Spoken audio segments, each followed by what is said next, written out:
देश इस वक्त मुश्किल दौर से गुजर रहा है। कोरोना काल में जिंदगी को देखने और जीने का तरीका दोनों बदल गए हैं। लॉकडाउन और सोशल डिस्टेंसिंग ने शहर ही नहीं गांव की रफ्तार पर भी ब्रेक लगा दी है। हालांकि अब एक बार फिर जनजीवन पटरी पर लौट रहा है। जाहिर है सबके लिए ये मुश्किल वक्त है, लेकिन कुछ लोग हैं जो मुश्किलों से जूझना जानते हैं। हालात के हिसाब से न सिर्फ अपने नए रास्ते बनाते हैं बल्कि दूसरों की जिंदगी भी संवारते हैं, और उनके इसी जज्बे ने उन्हें एक कामयाब शख्सियत बनाया। वो बन चुके हैं एक आइकन। मध्य प्रदेश और छत्तीसगढ़ के ऐसे ही आइकन्स को देश और दुनिया के सामने लाना, उन्हें पहचान और सम्मान दिलाना हमारी पहल है। Icons of Madhya Pradesh Chhattisgarh.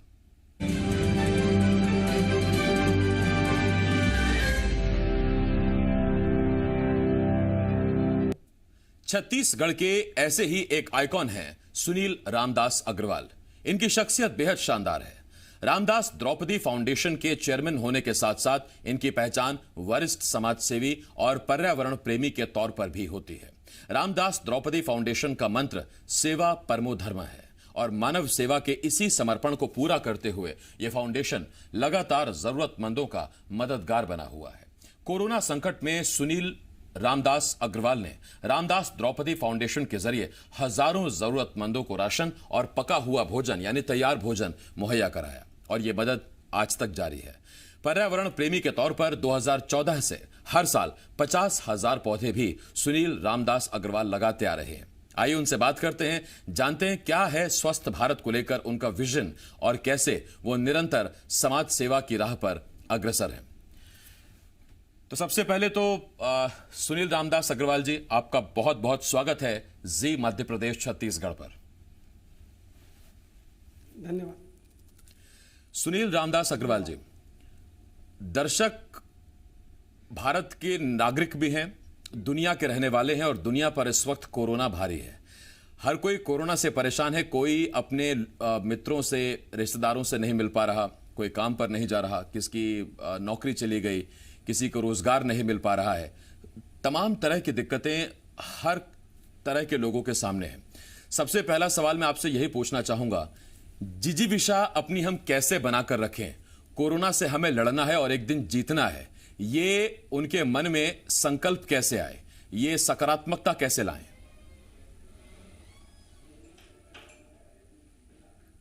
जी आसिफ जी, सर्वप्रथम तो विश्व पर्यावरण दिवस पर सभी प्रदेशवासियों को और जी ग्रुप को बहुत बहुत शुभकामनाएं। आसिफ जी, कहना चाहूँगा, यह जो कोरोना की बात चल रही है, अब पूरा भारत देश इससे सावधान हो चुका है, इसके बारे में जानकारी प्राप्त हो चुकी है। निश्चित रूप से यह वैश्विक महामारी फैली है, ये इससे बहुत परेशानी हुई है, लेकिन भारत देश का हर नागरिक अब समझ चुका है कि इस बीमारी से कैसे निपटना है। रहा सवाल व्यवस्थाओं का, देश की सरकार, सभी राज्य सरकारें, सभी संगठन बहुत अच्छा काम कर रही हैं। भारत देश की जो विशाल जनसंख्या है, इसलिए चुनौती भी हमारी बहुत बड़ी है, लेकिन भारत देश में रहने वाले लोग इस महामारी से निपटने के लिए सक्षम हैं। यहाँ की जो व्यवस्था है जीवन को जीने की, आयुर्वेद से, यहाँ के खान पान से, रहन सहन से, हमें जिसको कहते हैं इंग्लिश में ह्यूमिनिटी पावर बॉडी में, अन्य देशों से हमारी बहुत बेहतर है। मैं समझता हूँ हमने तो कोरोना से जंग जीत ली है। मैं जो समझता हूँ कोरोना से जंग जीत ली है। अब थोड़ा सावधान रहकर इससे बचना ही एक उपाय है, और दूसरा कोई उपाय नहीं है, और जो चल रहा है। ये जो सकारात्मकता आपने दिखाई है और आपने बताई है, इसी की आवश्यकता इस वक्त देश और दुनिया को है। सुनील जी, मैं पर्यावरण दिवस, पर्यावरण के लिए किए गए आपके कार्यों पर भी मैं उस पर बाद में आऊंगा, लेकिन पहले जो दुनिया जिस वैश्विक महामारी से इस वक्त जूझ रही है, जिस पैंडेमिक से जूझ रही है, उस पर मैं आपसे एक सवाल और पूछना चाहता हूं। आप तब जबकि समाज सेवा करते हैं, आपका नंबर, आपका फोन नंबर हर किसी आपके आसपास जानने वाले, आपके आसपास के लोगों के पास है। इस कोरोना काल में कितनी बड़ी तादाद में आपसे लोगों ने मदद मांगी? कहां तक आप उनकी मदद कर पाए? और क्या अकेले ही आप उनकी मदद में जुटे हुए हैं, या फिर सरकार, समाज भी आपका साथ दे रहा है?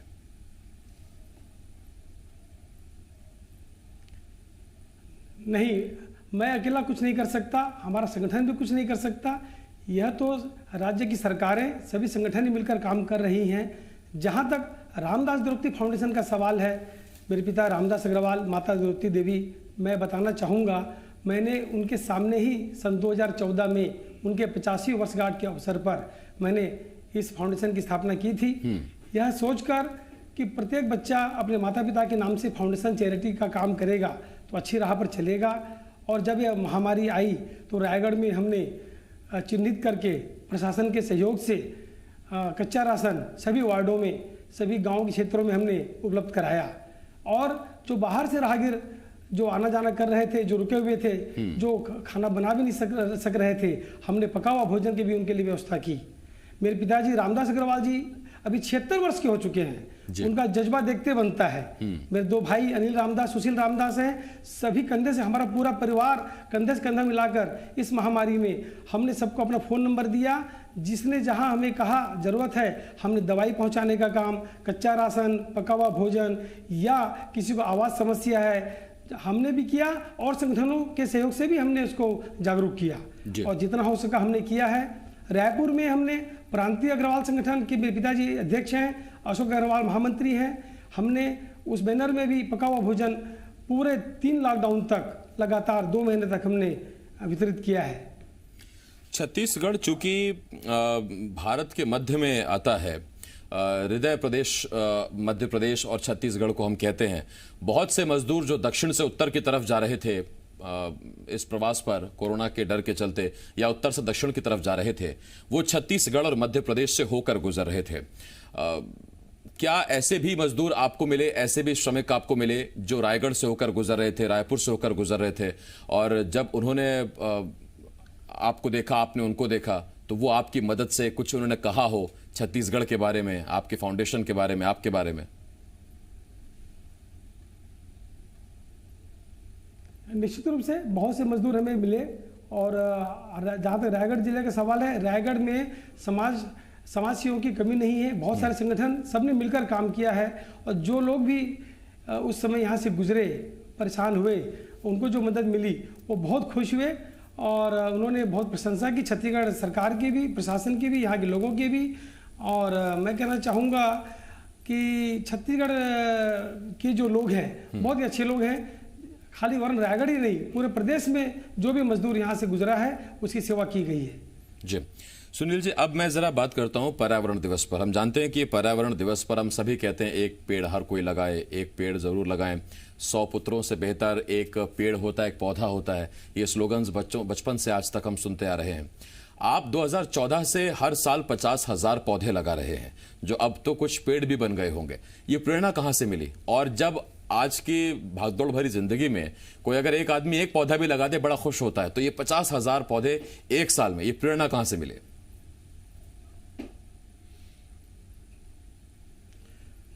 सर्वप्रथम तो मैं कहना चाहूंगा प्रकृति को प्रणाम करना चाहिए। जैसे हम भगवान को प्रणाम करते हैं, प्रकृति को करना चाहिए। हम तूफान नहीं रोक सकते, हम भूकंप नहीं रोक सकते, हम ज्वालामुखी नहीं रोक सकते, ऐसी कोई भी प्राकृतिक आपदा हम नहीं रोक सकते। इसलिए हमें प्रकृति का ध्यान देना होगा। कहने का मतलब पर्यावरण संतुलन को ध्यान देना होगा इन सभी चीज़ से बचने के लिए। क्योंकि जो अनैतिक दोहन करते हैं हम प्रकृति का, तो जब विनाश के कारण हम ही बनते हैं, इसके शिकार हम ही होते हैं। कहना चाहूँगा इस धरती पर सिर्फ मनुष्य प्राणी नहीं होता, इस धरती पर मनुष्य के अलावा बहुत से प्राणी रहते हैं। आप देखे होंगे मनुष्य तो अपना पका हुआ भोजन बनाकर खा सकता है, लेकिन इस धरती पर अन्य कितने प्राणी हैं जो पका हुआ भोजन बनाकर नहीं खा सकते। वो कोई सिलेंडर लेके किचन नहीं बना सकते, वो तो प्रकृति का जो भोजन होता है सीधे उसको अपना भोजन बनाते हैं। कहने का मतलब जब हम पेड़ लगाते हैं तो सिर्फ शुद्ध हवा, शुद्ध ऑक्सीजन या हरा भरा ऐसा नहीं है, बहुत व्यापक शब्द है पर्यावरण। इससे हमारी जनसंख्या तो कहना चाहिए 130 करोड़ है भारत देश की, लेकिन अन्य प्राणियों की संख्या तो कई अरब है। प्रकृति ही उनको पालती है। हमारी इतनी क्षमता नहीं है कि हम अन्य प्राणियों को अपना भोजन दे सकें। मुझे जो प्रेरणा मिली, आसिफ जी आपने जो कहा, क्योंकि मैं सड़क निर्माण से जुड़ा हुआ व्यक्ति हूँ, जब मैं सड़क निर्माण का कार्य करता था, आज भी करता हूँ, तो उस राह में बहुत से पेड़ काटे जाते थे, काटने पड़ते थे।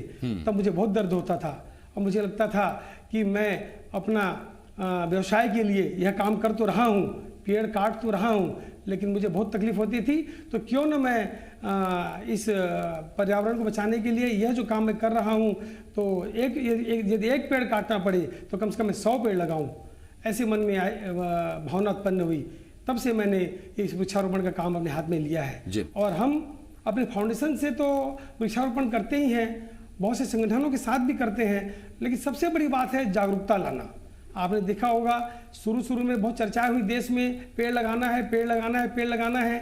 कई लोगों ने आलोचना भी की, फोटो खिंचा रहे हैं, सेल्फी ले रहे हैं, कुछ करते नहीं। मैं कहता हूं यदि कोई कहता है कि पेड़ लगाना है, वह भी धन्यवाद का पात्र है। आलोचना तो आप कितनी भी कर लो उतनी कम है, लेकिन इस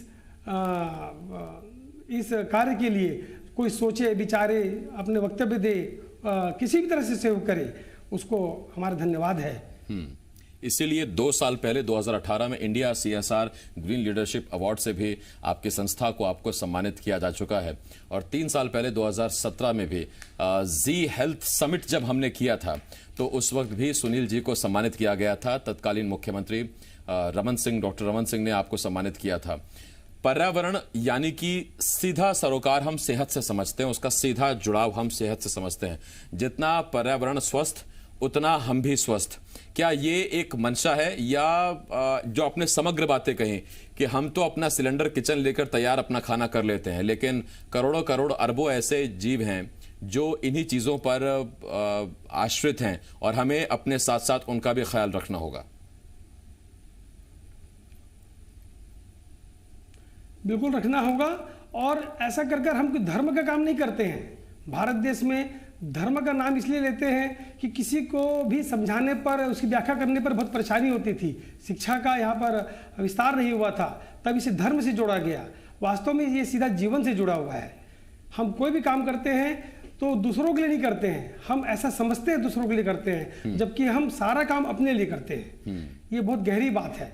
आप कोई भी काम करते हैं तो अपने लिए करते हैं, लेकिन आपको लगता है कि हम दूसरों के लिए करते हैं। ऐसा कतई नहीं है। आप देखेंगे, आप अकेले रहेंगे तो रह सकते हैं क्या? आप समाज के बिना रह सकते हैं क्या? और लोगों के बिना, परिवार के बिना रह सकते हैं क्या? अन्य जीवों के बिना भी नहीं रह सकते आप। यदि सारे जीवों को हटा दिया जाए धरती से और सिर्फ मनुष्य को रखा जाए तो भी क्या संभव है जीवन यापन? मेरा ऐसा कहना है कि पूरे भारत देश को जंगल बना देना चाहिए।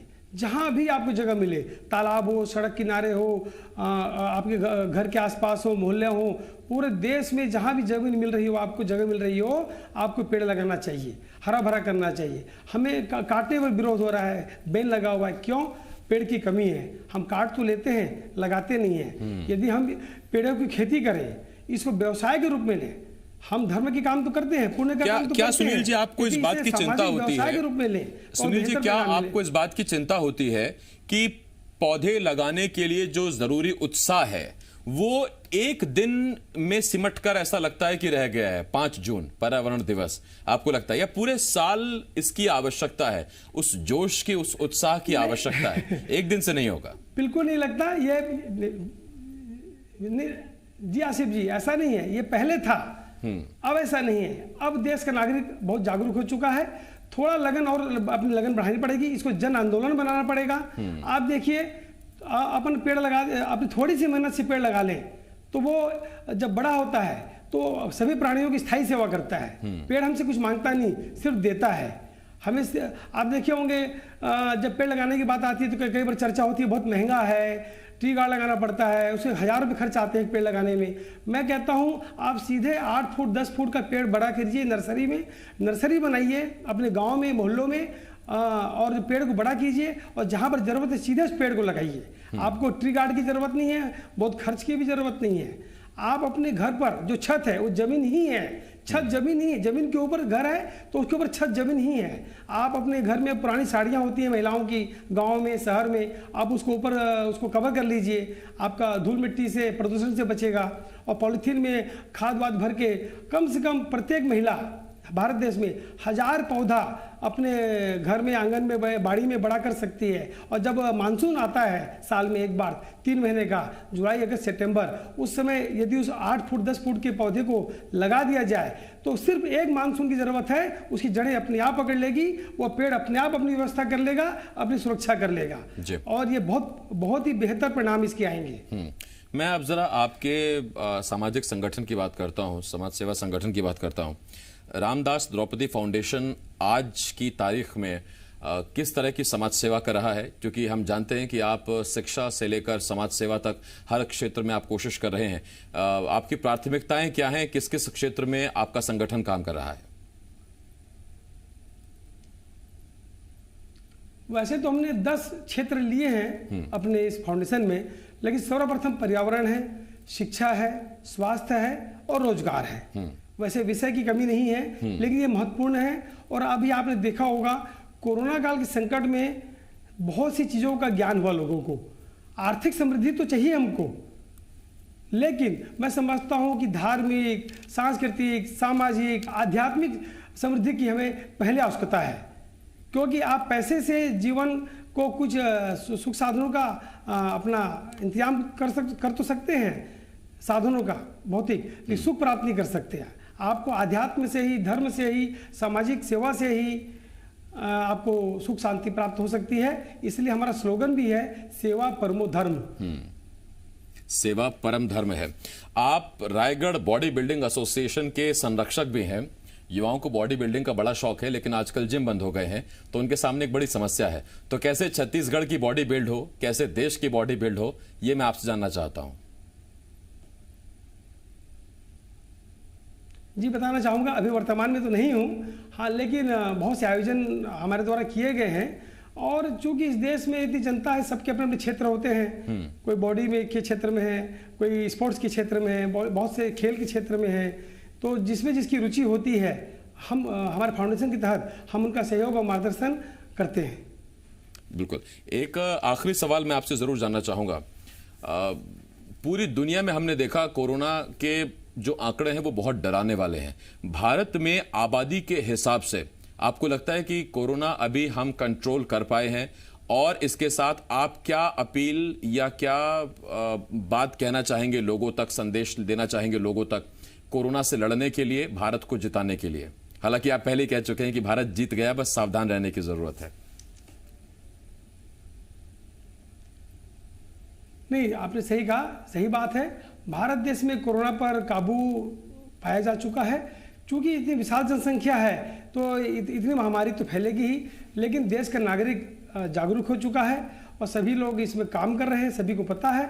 अब इसका सीधा एक ही उपाय है, आपको सावधान रहना है, अपने जीवन शैली को, दैनिक जीवन शैली को, कोरोना को समझकर जीना है, दूरी बनाए रखना है, घर से कम बाहर निकलना है, आवश्यकता हो तभी निकलना है। अब आप इसके बहुत बदलाव भी आएंगे।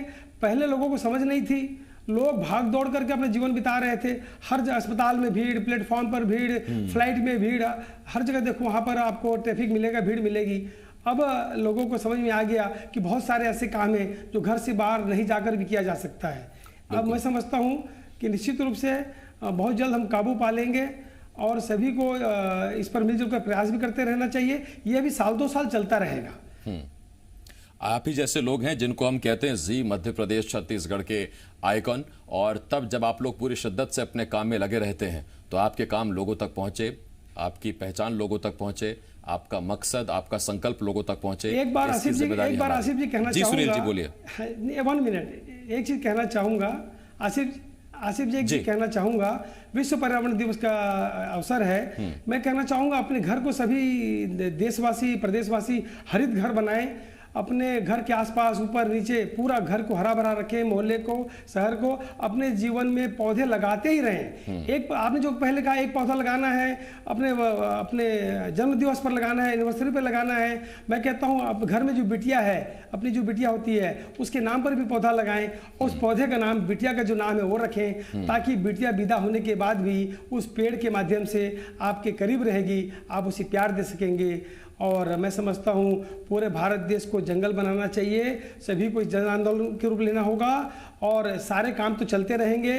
लेकिन इस पर्यावरण दिवस के अवसर पर पुनः आप सभी देशवासियों से, प्रदेशवासियों से आग्रह है कि पूरे 3 महीने प्रतिदिन एक पौधा लगाएं। बिल्कुल, बहुत धन्यवाद सुनील जी आपका हमारे साथ जुड़ने के लिए। रामदास द्रौपदी फाउंडेशन के चेयरमैन और वरिष्ठ समाज सेवी सुनील रामदास जी हमारे साथ जुड़े हुए थे और आज हमने उनसे बातचीत की। और देखिए, हम कोशिश ये कर रहे थे कि इस कोरोना काल में सकारात्मकता आए। आप कैसे अपना जो मन में नकारात्मकता है आप उसे पॉजिटिविटी में बदलें, सकारात्मकता में बदलें, उसके लिए हम ऐसे लोगों से आपकी मुलाकात कराते हैं जो इस कोरोना काल में दूसरे लोगों की